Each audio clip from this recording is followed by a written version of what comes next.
There was an old bamboo cutter called Taketori.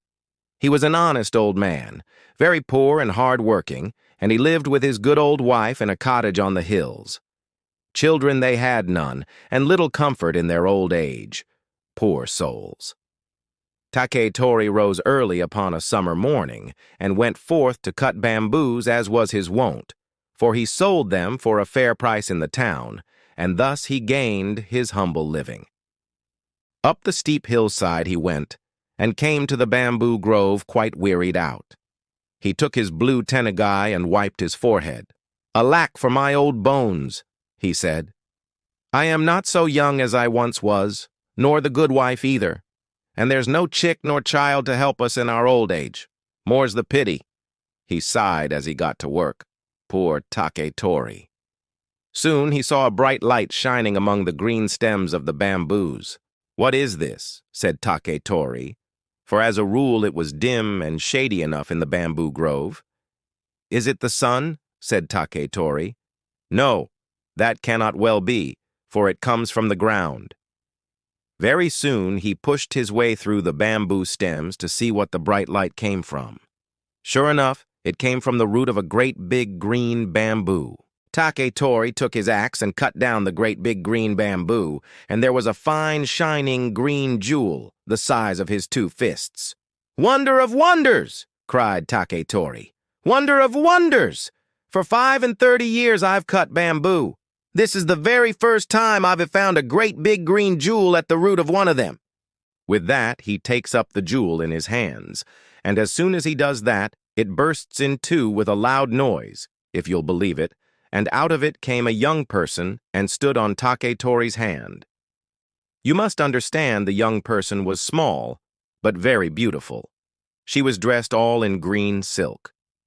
"Greetings to you, Taketori," she says, as easy as you please. "Mercy me," says Taketori. "Thank you kindly. I suppose now you'll be a fairy," he says, "if I'm not making too bold in asking." "You're right," she says.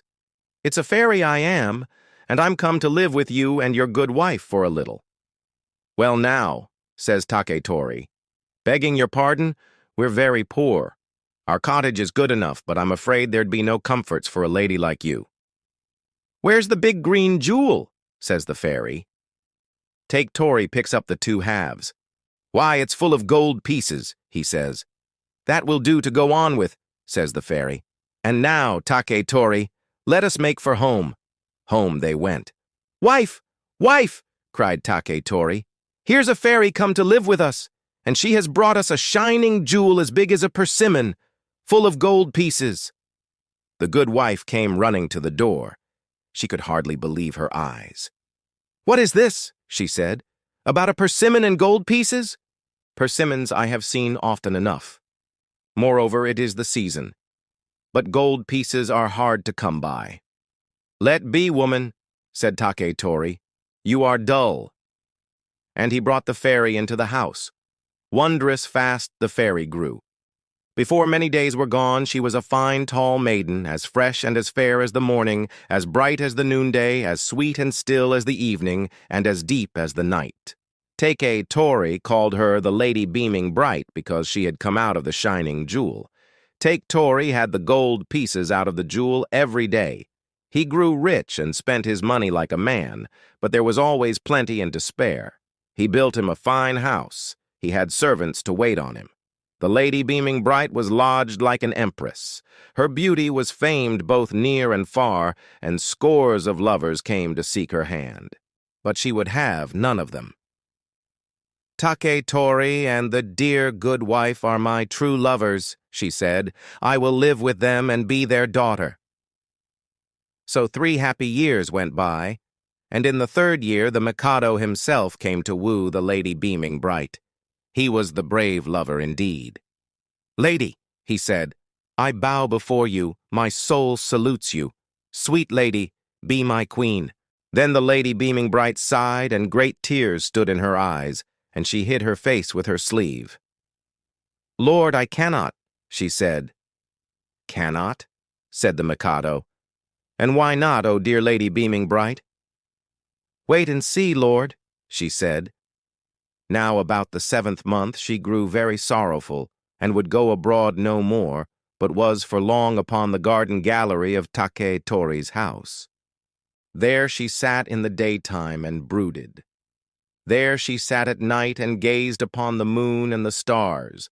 There she was one fine night when the moon was at its full. Her maidens were with her, and Taketori and the good wife, and the Mikado, her brave lover. "How bright the moon shines," said Taketori. "Truly," said the good wife, "it is like a brass saucepan well scoured. See how pale and wan it is," said the Mikado. "It is like a sad, despairing lover."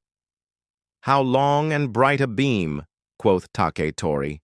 "It is like a highway from the moon reaching to this garden gallery."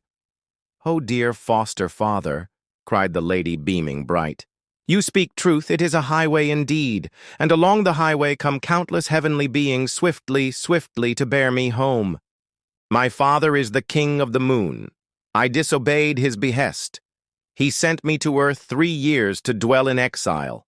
The 3 years are past, and I go to mine own country. Ah, I am sad at parting." "The mist descends," said Taketori. "Nay," said the Mikado, "it is the cohorts of the king of the moon." Down they came in their hundreds and their thousands, bearing torches. Silently they came, and lighted round about the garden gallery. The chief among them brought a heavenly feather robe. Up rose the lady beaming bright, and put the robe upon her. "Farewell, Taketori," she said. "Farewell, dear foster mother. I leave you my jewel for a remembrance. As for you, my lord, I would you might come with me, but there is no feather robe for you. I leave you a phial of the pure elixir of life. Drink, my lord, and be even as the immortals." Then she spread her bright wings, and the cohorts of heaven closed about her. Together they passed up the highway to the moon, and were no more seen. The Mikado took the elixir of life in his hand, and he went to the top of the highest mountain in that country. And he made a great fire to consume the elixir of life, for he said, "Of what profit shall it be to me to live forever, being parted from the lady beaming bright?" So the elixir of life was consumed, and its blue vapor floated up to heaven. And the Mikado said, "Let my message float up with the vapor and reach the ears of my lady beaming bright."